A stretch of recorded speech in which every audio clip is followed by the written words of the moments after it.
बहुत ही सत्कारयोग अध्यापक साहिबान सारिਆਂ ਨੂੰ ਪਿਆਰ ਭਰੀ ਸਤਿ ਸ਼੍ਰੀ ਅਕਾਲ। ਹਾਂਜੀ अध्यापक साहिबान, जिस तरह कि ਤੁਹਾਨੂੰ पता ही है, पिछले साल सिक्ख्या विभाग पंजाब ਵੱਲੋਂ लगभग पंजाब भर के 50,000 ਤੋਂ ਵੱਧ ਅਧਿਆਪਕਾਂ ਦੇ ਉੱਤੇ ਜ਼ੂਮ ਐਪ ਦੇ ਉੱਤੇ ਸੁੰਦਰ ਲਿਖਾਈ ਅਭਿਆਸ ਦਾ ਜਿਹੜਾ ਹੈਗਾ ਸੈਮੀਨਾਰ ਲਗਾਇਆ ਗਿਆ ਸੀਗਾ ਔਰ ਇਹਦੇ ਤੋਂ ਬਹੁਤ ਸਾਰੇ ਅਧਿਆਪਕਾਂ ਨੇ ਭਰਪੂਰ ਲਾਹਾ ਲਿਆ और सैकड़े अध्यापकों के जोड़े आ फोन आए और उन्होंने दसिया भी सुंदर लिखाई का अभ्यास करने के नाल उन्होंने जीवन के बड़ी हैरानीजनक ढंग नाल तब्दीली आ गई। डिप्रैशन तो पासे चले गए वो जिन्हों के मन बेचैन से। तो अज आप इस विषय के उत्ते नवा विषय जोड़ा मैं लैके आया, इस विषय के उत्ते आप गल करन जा रहे हैं कि सुंदर लिखाई अभ्यास करने के नाल डिप्रैशन तो किवें मुक्ति मिल जाती है। तो ये अध्यापक साथियों सानू असल दे विच लिखाई नूं सुंदर करना साडे मन का विषय है। तो मन का विषय होने करके साडे सानू ना मन दीयां 4 स्थितियां दे बारे आपां डिस्कस करांगे। अज पहला आपां डिस्कस करांगे औसत मनोस्थिति के बारे, उहदे तो बाद बेचैन मनोस्थिति, फिर डिप्रैशन की मनोस्थिति ते लिखाई अभ्यासी की मनोस्थिति बारे आपां गल करांगे। तो सब तो पहला अध्यापक साथियों आपां गल करदे हां औसत मनोस्थिति है जिहड़ी ओह की हुंदी है। तो औसत मनोस्थिति दे विच की है भी तुसीं आ एक गल ध्यान नाल समझ लो, साडा मन आ जिहड़ा ओह 3 अवस्थावां दे विच चलदा है। सब तो सेंटर दे विच वर्तमान है, जे ओह उपरले पासे जांदा तां भविख दे विच, जे हेठले पासे जांदा तां भूतकाल।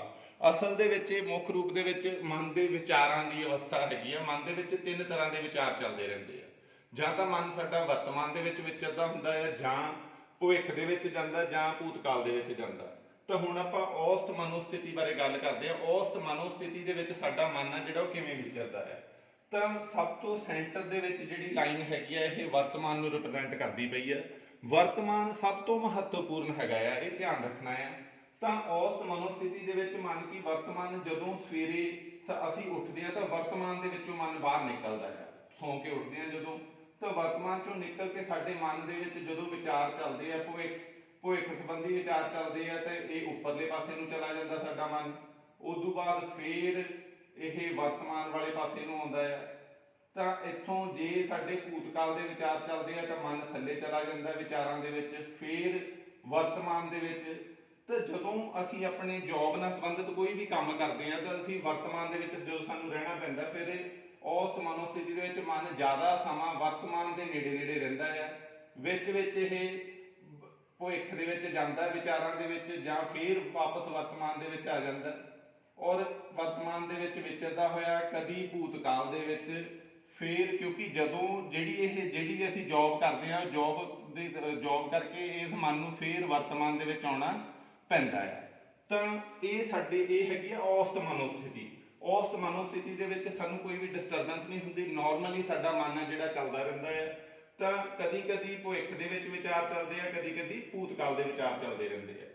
तो यह सी औसत मनोस्थिति। हुण आपां बेचैन मनोस्थिति के बारे गल करते हैं भी मन बेचैन मनोस्थिति के विच की हुंदा है।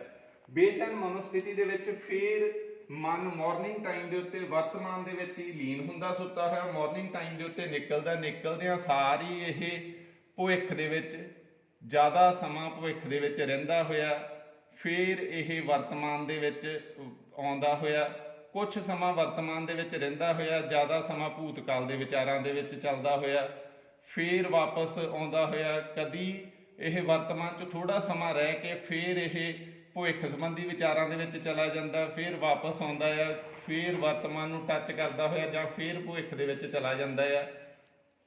इस अवस्था दे विच की हुंदा है, मन ज़्यादा समा वर्तमान च बहुत घट रहिंदा है, भविख ते भूतकाल के विचारां दे विच चलदा रहिंदा है।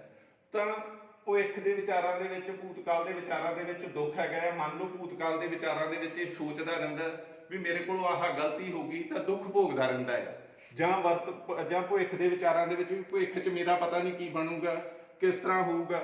तो की हुंदा भी भविख दे विच जांदा होया भी यह दुख भोगदा रहिंदा क्योंकि वर्तमान के नेड़े आउंदा नहीं, क्योंकि वर्तमान के नाल ही भविख ने जिहड़ा निर्मित होना हुंदा है। सो इस बेचैन मनोस्थिति दे विच की हुंदा भी नींद है जिहड़ी ओह घटण लग पैंदी है। जदों नींद घटदी है तो वह बंदा करवटा लैंदा रहिंदा है ते मतलब उहदे मन दे विच काफ़ी जिहड़ी टेंशन रहिंदी है भी मैं किस तरह इंप्रूव करा अपनी स्थिति नूं। तो कोई ना कोई रस्ता लभदा है, कोई किसी पासे नूं जांदा, कोई किसी पासे मैਡੀਟੇਸ਼ਨ सेंटरां वाले पासे नूं जांदा है भी मेरे मन की बेचैनी है जिहड़ी ओह खत्म होवे। ਪਰ ਬੇਚੈਨੀ ਦਾ ਕਾਰਨ ਕੀ ਹੁੰਦਾ ਵੀ ਜ਼ਿਆਦਾ ਸਮਾਂ ਉਹ ਭਵਿੱਖ ਕਾਲ ਦੇ ਵਿਚਾਰਾਂ ਦੇ ਵਿੱਚ ਜਾਂ ਭੂਤ ਕਾਲ ਦੇ ਵਿਚਾਰਾਂ ਦੇ ਵਿੱਚ ਵਿਚਰਦਾ ਹੈ। ਸੋ ਇਹ ਸੀਗੀ ਬੇਚੈਨ ਮਨੋਸਥਿਤੀ। ਇਹਦੇ ਤੋਂ ਬਾਅਦ ਦੇ ਵਿੱਚ ਆਪਾਂ ਤੀਸਰੀ ਜਿਹੜੀ ਮਨੋਸਥਿਤੀ ਬਾਰੇ ਗੱਲ ਕਰਨ ਲੱਗੇ ਹਾਂ, ਡਿਪਰੈਸ਼ਨ ਦੀ ਮਨੋਸਥਿਤੀ। ਇਹ ਬਹੁਤ ਖਤਰਨਾਕ ਮਨੋਸਥਿਤੀ ਇਹਨੂੰ ਕਹਿ ਸਕਦੇ ਹਾਂ। ਡਿਪਰੈਸ਼ਨ ਦੀ ਮਨੋਸਥਿਤੀ ਦੇ ਵਿੱਚ ਕੀ ਹੁੰਦਾ ਹੈ ਵੀ ਮਨ ਮਾਰਨਿੰਗ ਟਾਈਮ ਦੇ ਉੱਤੇ ਇੱਥੋਂ ਵਰਤਮਾਨ ਦੇ ਵਿੱਚੋਂ ਨਿਕਲਦਾ ਹੈ, ਨਿਕਲਦਿਆਂ ਸਾਰ ਹੀ ਇਹ ਇੱਕਦਮ ਜਾਂ ਭਵਿੱਖ ਦੇ ਵਿੱਚ ਗੋਤੇ ਲਾਉਣ ਲੱਗ ਪੈਂਦਾ ਹੈ। ਤਾਂ ਭਵਿੱਖ ਦੇ ਵਿੱਚ ਹੀ ਗੋਤੇ ਲਾਉਂਦਾ ਹੋਇਆ ਇਹ ਕਲਾਬਾਜ਼ੀਆਂ ਖਾਂਦਾ ਰਹਿੰਦਾ, ਭਵਿੱਖ ਦੇ ਵਿੱਚ ਕਿੰਨਾ ਹੀ ਸਮਾਂ ਭਵਿੱਖ ਦੇ ਵਿੱਚ ਵਿਚਰਦਾ ਰਹਿੰਦਾ। ਉਹਦੇ ਤੋਂ ਬਾਅਦ ਦੇ ਵਿੱਚ ਵਾਪਸ ਵਰਤਮਾਨ ਦੇ ਵਿੱਚ ਦੀ ਹੁੰਦਾ ਹੋਇਆ ਫਿਰ ਇਹ ਭੂਤ ਕਾਲ ਦੇ ਵਿੱਚ ਚਲਾ ਜਾਂਦਾ। ਭੂਤ ਕਾਲ ਦੇ ਵਿੱਚ ਲੰਬਾ ਸਮਾਂ ਗੋਤੇ ਲਾਉਂਦਾ ਰਹਿੰਦਾ ਔਰ ਫਿਰ ਵਾਪਸ ਇੱਥੋਂ ਉੱਪਰਲੇ ਪਾਸੇ ਨੂੰ ਭਵਿੱਖ ਦੇ ਵਿੱਚ। ਤਾਂ ਇੱਥੇ ਜ਼ਿਆਦਾ ਸਮਾਂ ਇਹ ਭਵਿੱਖ ਕਾਲ ਦੇ ਵਿਚਾਰਾਂ ਦੇ ਵਿੱਚ ਜਾਂ ਭੂਤ ਕਾਲ ਦੇ ਵਿਚਾਰਾਂ ਦੇ ਵਿੱਚ ਵਿਚਰਦਾ ਰਹਿੰਦਾ ਹੈ। ਇਸ ਡਿਪਰੈਸ਼ਨ ਦੀ ਅਵਸਥਾ ਦੇ ਵਿੱਚ ਕੀ ਹੁੰਦਾ ਵੀ ਨੀਂਦ ਉੱਡ ਜਾਂਦੀ ਹੈ ਇਨਸਾਨ ਦੀ। ਜਦੋਂ ਨੀਂਦ ਉੱਡ ਜਾਂਦੀ ਹੈ ਤੇ ਉਹ ਗੋਲੀਆਂ ਖਾ ਕੇ ਸੌਂਦਾ। ਕਾਰਨ ਕੀ ਹੁੰਦਾ ਨੀਂਦ ਉੱਡਣ ਦਾ ਮੁੱਖ ਕਾਰਨ ਕੀ ਹੈ? ਜਦੋਂ ਵੀ ਸਾਨੂੰ ਨੀਂਦ ਆਉਂਦੀ ਹੈ ਤਾਂ ਮਨ ਵਰਤਮਾਨ ਦੇ ਵਿੱਚ ਆਉਂਦਾ, ਵਰਤਮਾਨ ਦੇ ਵਿੱਚ ਆ ਕੇ ਹੀ ਵਿਲੀਨ ਹੋ ਜਾਂਦਾ। ਸਵੇਰੇ ਉੱਠਦਾ ਤਾਂ ਫਿਰ ਵਰਤਮਾਨ ਦੇ ਵਿੱਚੋਂ ਨਿਕਲਦਾ ਹੈ। ਪਰ ਕਿਉਂਕਿ ਸਾਡਾ ਮਨ ਹੈ ਜਿਹੜਾ ਉਹ ਭਵਿੱਖ ਦੇ ਵਿਚਾਰਾਂ ਦੇ ਵਿੱਚ ਜਾਂ ਭੂਤ ਕਾਲ ਦੇ ਵਿਚਾਰਾਂ ਦੇ ਵਿੱਚ ਗੋਤੇ ਖਾਂਦਾ ਰਹਿੰਦਾ। ਗੋਤੇ ਖਾਣ ਕਰਕੇ ਜਦੋਂ ਅਸੀਂ ਸੋਣਾ ਚਾਹੁੰਦੇ ਹਾਂ ਤਾਂ ਸਾਨੂੰ ਨੀਂਦ ਨਹੀਂ ਆਉਂਦੀ। ਨੀਂਦ ਨਾ ਆਉਣ ਦਾ ਕਾਰਨ ਵਿਚਾਰ ਰੈਗੂਲਰ ਚੱਲਦੇ ਰਹਿੰਦੇ ਆ ਔਰ ਵਿਚਾਰ ਚੱਲਣ ਦੇ ਕਾਰਨ ਹੀ ਜਦੋਂ ਇਹ ਕਿਉਂਕਿ ਨੀਂਦ ਉਦੋਂ ਆਉਣੀ ਜਦੋਂ ਇਹ ਵਰਤਮਾਨ ਦੇ ਵਿੱਚ ਆਊਗਾ ਤਾਂ ਨੀਂਦ ਉੱਡ ਜਾਂਦੀ। ਫਿਰ ਇਹ ਕੀ ਕਰਦੇ ਇਹੋ ਜਿਹਾ ਮਨ ਆ ਜਿਹੜਾ ਜਾਂ ਇਹੋ ਜਿਹਾ ਵਿਅਕਤੀ ਉਹ ਡਾਕਟਰਾਂ ਕੋਲੇ ਜਾਂਦਾ। ਡਾਕਟਰ ਕੀ ਦਿੰਦੇ ਆ ਉਹਨੂੰ ਨੀਂਦ ਦੀਆਂ ਗੋਲੀਆਂ ਦੇ ਕੇ ਸਵਾ ਦਿੰਦੇ ਆ। ਸੌਣ ਤੋਂ ਬਾਅਦ ਦੇ ਵਿੱਚ ਜਦੋਂ ਉਹ ਸੌਂਦਾ ਜਦੋਂ ਉਹਨੂੰ ਜਾਗ ਆਉਂਦੀ ਹੈ, ਜਾਗ ਆਉਂਦਿਆਂ ਸਾਰੀ ਹੀ ਫਿਰ ਉਹਦਾ ਮਨ ਆ ਜਿਹੜਾ ਭਵਿੱਖ ਤੇ ਭੂਤ ਕਾਲ ਦੇ ਵਿਚਾਰਾਂ ਦਾ ਬੋਝ ਚੱਕਦਾ ਹੋਇਆ ਟੈਨਸ਼ਨ ਲੈਂਦਾ ਰਹਿੰਦਾ ਹੈ। ਸੋ ਇਹਨੂੰ ਅਸੀਂ ਨਰਕ ਵੀ ਕਹਿ ਸਕਦੇ ਹਾਂ, ਜਿਹੜੀ ਡਿਪਰੈਸ਼ਨ ਦੀ ਮਨੋਸਥਿਤੀ ਭਵਿੱਖ ਜਾਂ ਭੂਤ ਕਾਲ ਦੇ ਵਿਚਾਰਾਂ ਦੇ ਵਿੱਚ ਚੱਲਦਾ ਮਨ। ਇਹਦੇ ਤੋਂ ਬਾਅਦ ਦੇ ਵਿੱਚ ਹੁਣ ਆਪਾਂ ਅਗਲੀ ਮਨੋਸਥਿਤੀ ਦੇ ਬਾਰੇ ਗੱਲ ਕਰਦੇ ਹਾਂ। ਲਿਖਾਈ ਅਭਿਆਸੀ ਦੀ ਮਨੋਸਥਿਤੀ ਹੈ ਜਿਹੜੀ ਉਹ ਕਿਸ ਤਰ੍ਹਾਂ ਬਦਲ ਜਾਂਦੀ ਹੈ। ਵੀ ਆਪਾਂ ਤਿੰਨ ਤਰ੍ਹਾਂ ਦੀਆਂ ਮਨੋਸਥਿਤੀਆਂ ਬਾਰੇ ਗੱਲ ਕਰ ਚੁੱਕੇ ਹੋਏ ਹਾਂ। ਤਾਂ ਜਦੋਂ ਭਾਵੇਂ ਕੋਈ ਬੇਚੈਨ ਆ ਮਨ ਜਾਂ ਕੋਈ ਜਿਹੜਾ ਹੈਗਾ ਆ ਡਿਪਰੈਸ਼ਨ ਦੀ ਮਨੋਸਥਿਤੀ ਦੇ ਵਿੱਚ ਹੈਗਾ, ਪਰ ਇਹ ਇਕੱਲਾ ਲਿਖਾਈ ਦੇ ਅਭਿਆਸ ਦੀ ਗੱਲ ਨਹੀਂ ਕਰਦੇ ਪਏ। ਕੋਈ ਵੀ ਇਹੋ ਜਿਹਾ ਕ੍ਰੀਏਟਿਵ ਕੰਮ ਜਿਹਦੇ ਵਿੱਚ ਮਨ ਨੂੰ ਵਰਤਮਾਨ ਦੇ ਵਿੱਚ ਰਹਿਣਾ ਪਵੇ ਉਹ ਸਾਡਾ ਡਿਪਰੈਸ਼ਨ ਨੂੰ ਦੂਰ ਕਰ ਸਕਦਾ ਹੈ, ਬੇਚੈਨ ਮਨੋਸਥਿਤੀ ਨੂੰ ਦੂਰ ਕਰ ਸਕਦਾ, ਮਨ ਨੂੰ ਸ਼ਾਂਤੀ ਦੇ ਵਿੱਚ ਲਿਆ ਸਕਦਾ। ਕਿਉਂਕਿ ਵਰਤਮਾਨ ਨੂੰ ਹੀ ਸ਼ਾਂਤੀ ਕਿਹਾ ਗਿਆ ਹੈ।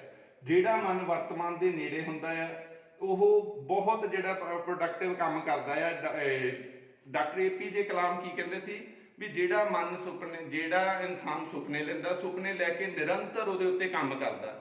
ਤਾਂ ਸੁਪਨੇ ਲੈਣ ਦੇ ਲਈ ਤਾਂ ਮਨ ਨੂੰ ਜਿਹੜਾ ਹੈਗਾ ਆ ਉਹ ਭਵਿੱਖ ਦੇ ਵਿੱਚ ਜਾਣਾ ਪਊਗਾ। ਮੰਨ ਲਓ ਕਿਸੇ ਬੰਦੇ ਨੇ ਟੀਚਾ ਮਿੱਥ ਲਿਆ ਵੀ ਮੈਂ ਟੀਚਰ ਬਣਨਾ, ਕਿਸੇ ਬੱਚੇ ਨੇ, ਔਰ ਭਵਿੱਖ 'ਚ ਆ ਕੇ ਫਿਰ ਉਹਨੂੰ ਮਿਹਨਤ ਤਾਂ ਵਰਤਮਾਨ ਦੇ ਵਿੱਚ ਹੀ ਕਰਨੀ ਪਊਗੀ ਨਾ। ਵਰਤਮਾਨ ਦੇ ਵਿੱਚ ਮਿਹਨਤ ਕਰੂਗਾ ਤਾਂ APJ ਕਲਾਮ ਕੀ ਕਹਿੰਦੇ ਸੀ ਵੀ ਜਿਹੜਾ ਇਨਸਾਨ ਸੁਪਨੇ ਲੈਂਦਾ, ਸੁਪਨੇ ਲੈ ਕੇ ਨਿਰੰਤਰ ਉਹਦੇ ਉੱਤੇ ਕੰਮ ਕਰਦਾ ਤਾਂ ਉਹ ਵਰਤਮਾਨ ਦੇ ਵਿੱਚ ਉਹਨੂੰ ਨਿਰੰਤਰ ਕੰਮ ਕਰਨਾ ਪਊ। ਕਹਿੰਦੇ ਸਾਰਾ ਬ੍ਰਹਿਮੰਡ ਹੈ ਜਿਹੜਾ ਉਹਦੀ ਇੱਛਾ ਪੂਰੀ ਕਰਨ ਦੇ ਲਈ ਕਿਰਿਆਸ਼ੀਲ ਹੋ ਜਾਂਦਾ ਹੈ। ਤਾਂ ਲਿਖਾਈ ਅਭਿਆਸੀ ਦੀ ਮਨੋਸਥਿਤੀ ਜਦੋਂ ਆਪਾਂ ਸੁੰਦਰ ਲਿਖਾਈ ਦੇ ਟਿਪਸ ਜਿਹੜੇ ਲੈ ਲੈਂਦੇ ਹਾਂ, ਟਿਪਸ ਲੈਣ ਤੋਂ ਬਾਅਦ ਦੇ ਵਿੱਚ ਆਪਾਂ ਅਭਿਆਸ ਸ਼ੁਰੂ ਕਰਦੇ ਹਾਂ ਤਾਂ ਕਿਉਂਕਿ ਸਾਡਾ ਮਨ ਜ਼ਿਆਦਾ ਭਵਿੱਖ ਦੇ ਵਿੱਚ ਜਾਂ ਭੂਤ ਕਾਲ ਦੇ ਵਿੱਚ ਹੁੰਦਾ, ਜਦੋਂ ਅਭਿਆਸ ਕਰਨਾ ਤੇ ਇਹਨੂੰ ਵਰਤਮਾਨ ਦੇ ਨੇੜੇ ਆਉਣਾ ਪੈਣਾ। ਅਭਿਆਸ ਕਰਦੇ ਕਰਦੇ ਵਰਤਮਾਨ ਦੇ ਵਿੱਚ ਹੀ ਵਿਚਰਨਾ ਪੈਣਾ। ਜਿੰਨਾ ਸਮਾਂ ਇਹ ਲਗਾਤਾਰ ਅਭਿਆਸ ਕਰੂਗਾ ਇਹਨੂੰ ਵਰਤਮਾਨ ਦੇ ਨੇੜੇ ਨੇੜੇ ਰਹਿਣਾ ਪਊਗਾ। ਜੇਕਰ ਇਹ ਵਰਤਮਾਨ ਤੋਂ ਪਾਸੇ ਜਾਂਦਾ ਤਾਂ ਉਹ ਲਿਖਾਈ ਦੇ ਵਿੱਚ ਜਿਹੜਾ ਵਿਗਾੜ ਪੈ ਜਾਂਦਾ, ਅੱਖਰ ਦੀ ਬਣਤਰ ਪ੍ਰੋਪਰ ਨਹੀਂ ਬਣਦੀ। ਉਹਦੇ ਤੋਂ ਬਾਅਦ ਦੇ ਵਿੱਚ ਫਿਰ ਕੁਛ ਦੇਰ ਦੇ ਲਈ ਵਰਤੇ ਜਾਂਦਾ ਭਵਿੱਖ ਦੇ ਵਿੱਚ ਜਾਂ ਸੁਪਨਾ ਲੈਂਦਾ ਹੈ ਨਾ। ਸੁਪਨਾ ਲੈ ਕੇ ਫਿਰ ਇਹ ਕਦੀ ਭੂਤ ਕਾਲ ਦੇ ਵਿੱਚ, ਪਰ ਬਹੁਤ ਸਮੇਂ ਦੇ ਲਈ ਇਹ ਜਿਹੜਾ ਅਭਿਆਸੀ ਵਿਅਕਤੀ ਹੈਗਾ ਆ ਇਹ ਸਪਾਈਡਰਮੈਨ ਵਾਂਗੂ ਭਵਿੱਖ ਕਾਲ ਦੇ ਵਿੱਚ ਜਾਂਦਾ। ਉੱਥੇ ਜਾ ਕੇ ਟੀਚਾ ਫਿਕਸ ਕਰਕੇ ਫਿਰ ਵਾਪਸ ਵਰਤਮਾਨ ਦੇ ਨੇੜੇ ਆ ਜਾਂਦਾ। ਜਾਂ ਸਪਾਈਡਰਮੈਨ ਵਾਂਗੂ ਭੂਤ ਕਾਲ ਦੇ ਵਿੱਚ ਜਾਂਦਾ ਵੀ ਭੂਤ ਕਾਲ ਦੇ ਵਿੱਚ ਕੋਈ ਗਲਤੀ ਹੋਈ ਸੀ, ਉਹ ਗਲਤੀ ਹੁਣ ਰਿਪੀਟ ਨਹੀਂ ਕਰਨੀ।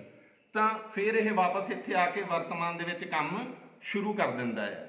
ਸੋ ਸਾਡੇ ਮਨ ਮਨ ਦੀ ਨਾ ਇੱਕ ਆਦਤ ਹੈਗੀ ਆ ਵੀ ਜਿਸ ਤਰ੍ਹਾਂ ਦੀ ਅਵਸਥਾ ਦੇ ਵਿੱਚ ਇਹਨੂੰ ਰੱਖਦੇ ਆ ਇਹਦੀ ਆਦਤ ਬਣ ਜਾਂਦੀ ਹੈ, ਹੈਬਚੁਅਲ ਬਣ ਜਾਂਦੀ ਹੈ। ਸਬਕੌਂਸ਼ੀਅਸ ਮਾਈਂਡ ਦੇ ਨਾਲ ਇਹਦੇ ਸੰਸਕਾਰ ਬਣਦੇ ਆ ਔਰ ਸੰਸਕਾਰ ਬਣਨ ਦੇ ਨਾਲ ਉਸੇ ਅਵਸਥਾ ਦੇ ਵਿੱਚ ਰਹਿਣਾ ਚਾਹੁੰਦਾ ਹੈ। ਇਹ ਜਿਹੜਾ ਪ੍ਰੋਜੈਕਟ ਹੈਗਾ ਤੁਹਾਨੂੰ ਮੈਂ ਦੱਸ ਰਿਹਾ ਵੀ ਇਕੱਲਾ ਲਿਖਾਈ ਅਭਿਆਸੀ ਦੇ ਉੱਤੇ ਡਿਪੈਂਡ ਨਹੀਂ ਕਰਦਾ। ਕੋਈ ਵੀ ਇਹੋ ਜਿਹਾ ਕੰਮ, ਕੋਈ ਪੇਂਟਿੰਗ ਕਰਦਾ ਪਿਆ ਆ, ਕੋਈ ਚਿੱਤਰਕਾਰੀ ਕਰਦਾ ਪਿਆ ਹੈ, ਜਾਂ ਕੋਈ ਇਹੋ ਜਿਹਾ ਕੰਮ ਜਿਹਦੇ ਵਿੱਚ ਉਹ ਕ੍ਰੀਏਟੀਵਿਟੀ ਦਾ ਕੰਮ ਕਰ ਰਿਹਾ, ਕੋਈ ਆਪਣੀ ਦੁਕਾਨ ਨੂੰ ਰੈਨੋਵੇਟ ਕਰ ਰਿਹਾ, ਕੋਈ ਪੌਦੇ ਸਜਾ ਰਿਹਾ, ਜਾਂ ਆਪਣੇ ਕੁੱਤੇ ਦੇ ਨਾਲ ਪਿਆਰ ਕਰਦਾ ਪਿਆ, ਉਹ ਸਾਰੇ ਕੰਮ ਆ ਜਿਹੜੇ ਵਰਤਮਾਨ ਦੇ ਵਿੱਚ ਹੁੰਦੇ। ਜਦੋਂ ਇਸ ਅਵਸਥਾ ਦੇ ਵਿੱਚ ਜ਼ਿਆਦਾ ਮਨ ਰਹਿੰਦਾ ਹੈ, ਇਹਦੇ ਨਾਲ ਦੀ ਨਾਲ ਤਾਂ ਉਹਦੀ ਲਿਖਾਈ ਜਿਹੜੀ ਬਹੁਤ ਸੁੰਦਰ ਹੋ ਜਾਂਦੀ ਹੈ। ਲਿਖਾਈ ਸੁੰਦਰ ਹੋਣ ਕਰਕੇ ਕਿਉਂਕਿ ਉਹਨੂੰ ਵਰਤਮਾਨ ਦੇ ਵਿੱਚ ਰਹਿਣ ਦੀ ਆਦਤ ਪੈ ਜਾਂਦੀ ਹੈ। ਜਦੋਂ ਵਰਤਮਾਨ ਦੇ ਵਿੱਚ ਰਹਿਣ ਦੀ ਆਦਤ ਪੈ ਜਾਂਦੀ ਹੈ ਤਾਂ ਇਕੱਲਾ ਲਿਖਾਈ ਦੇ ਵਿੱਚ ਹੀ ਨਹੀਂ, ਉਹਦੇ ਜੀਵਨ ਦੇ ਹਰ ਫੀਲਡ ਦੇ ਵਿੱਚ ਤਰੱਕੀ ਹੋਣ ਲੱਗ ਪੈਂਦੀ ਹੈ। ਕਾਰਨ ਕੀ ਹੁੰਦਾ ਵੀ ਕਿਉਂਕਿ ਉਹ ਵਰਤਮਾਨ ਦੇ ਵਿੱਚ ਵਿਚਰਦਾ ਹੁੰਦਾ ਹੈ। ਤੇ ਸੋ ਇਹ ਜਿਹੜੀਆਂ ਸਥਿਤੀਆਂ ਹੈਗੀਆਂ ਸੀ, ਜਿੰਨਾ ਸਮਾਂ ਵੀ ਤੁਸੀਂ ਲਿਖਾਈ ਦੇ ਉੱਤੇ ਅਭਿਆਸ ਕਰਦੇ ਪਏ ਆ ਜਾਂ ਆਪਣੀ ਕੋਈ ਵੀ ਇਹੋ ਜਿਹੇ ਕੰਮ ਦੇ ਉੱਤੇ ਅਭਿਆਸ ਕਰਦੇ ਪਏ ਆ, ਮੈਨੂੰ 2 ਟੀਚਰ ਚੇਤੇ ਆਉਂਦੇ ਪਏ ਆ। ਇੱਕ ਤਾਂ ਚੰਡੀਗੜ੍ਹ ਤੋਂ ਮੈਡਮ ਮਨੀਸ਼ ਕੌਰ ਜੀ ਸੀ, ਉਹ ਦੱਸਦੇ ਸੀ, ਕਹਿੰਦੇ ਵੀ ਮੇਰਾ ਮਨ ਬੜਾ ਬੇਚੈਨ ਰਹਿੰਦਾ ਸੀ, ਪਰ ਮੈਂ ਉਹ ਪੇਂਟਿੰਗ ਦਾ ਅਭਿਆਸ ਕਰਦੇ ਆ, ਕ੍ਰੀਏਟੀਵਿਟੀ ਕਰਦੇ। ਕਹਿੰਦੇ ਜਦੋਂ ਮੈਂ ਆਪਣੇ ਡਾਈਨਿੰਗ ਟੇਬਲ ਦੇ ਉੱਤੇ ਪੇਪਰ ਰੱਖੇ ਹੋਏ ਆ, ਜਦੋਂ ਮੈਂ ਉਹਦੇ ਤੇ ਆਪਣੀ ਪੇਂਟਿੰਗ ਕਰਦੀ, ਅਭਿਆਸ ਕਰਦੀ, ਮੈਨੂੰ ਪਤਾ ਨਹੀਂ ਲੱਗਦਾ ਵੀ ਸਾਰਾ ਡਿਪਰੈਸ਼ਨ ਉਹ ਪੇਪਰਾਂ ਦੇ ਵਿੱਚ ਮੇਰਾ ਜਿਹੜੀ ਹੈਗੀ ਆ ਟੈਨਸ਼ਨ ਪੇਪਰਾਂ ਦੇ ਵਿੱਚ ਚਲੀ ਜਾਂਦੀ ਹੈ, ਔਰ ਮੈਂ ਬੜਾ ਰਿਲੈਕਸ ਮਹਿਸੂਸ ਕਰਦੀ ਹਾਂ। ਸੋ ਇਸੇ ਤਰ੍ਹਾਂ ਬਹੁਤ ਸਾਰੇ, ਕਿਉਂਕਿ ਲਗਭਗ 50,000 ਅਧਿਆਪਕਾਂ ਦੇ ਪ੍ਰੋਜੈਕਟ ਚੱਲਿਆ ਸੀ, ਸੈਂਕੜੇ ਅਧਿਆਪਕਾਂ ਦੇ ਫੋਨ ਆਏ, ਔਰ ਉਹਨਾਂ ਨੇ ਦੱਸਿਆ ਵੀ ਸਾਡੇ ਜੀਵਨ ਦੇ ਵਿੱਚ ਬੜੀ ਹੈਰਾਨੀਜਨਕ ਤਬਦੀਲੀ ਹੈ ਜਿਹੜੀ ਆ ਗਈ। ਤਾਂ ਫਿਰ ਉਹਨਾਂ ਨੇ ਡਿਸਕਸ ਕੀਤਾ, ਤਾਂ ਮਨ ਦੇ ਵਿੱਚ ਫੁਰਨਾ ਬਣ ਗਿਆ ਵੀ ਕਿਉਂ ਨਾ ਇਹਨੂੰ ਸਪਸ਼ਟ ਰੂਪ ਦੇ ਵਿੱਚ ਇਹ ਡਿਪਰੈਸ਼ਨ ਵਾਲਾ ਟੌਪਿਕ ਲੈ ਕੇ ਕਲੀਅਰ ਕੀਤਾ ਜਾਵੇ। ਸੋ ਇਹ ਵੀਡੀਓ ਦੇਖ ਕੇ ਤੁਸੀਂ ਜੋ ਮੈਨੂੰ ਸੇਵਾ ਦਾ ਮੌਕਾ ਦਿੱਤਾ, ਇਹਦੇ ਲਈ ਤੁਹਾਡਾ ਬਹੁਤ ਬਹੁਤ ਧੰਨਵਾਦ।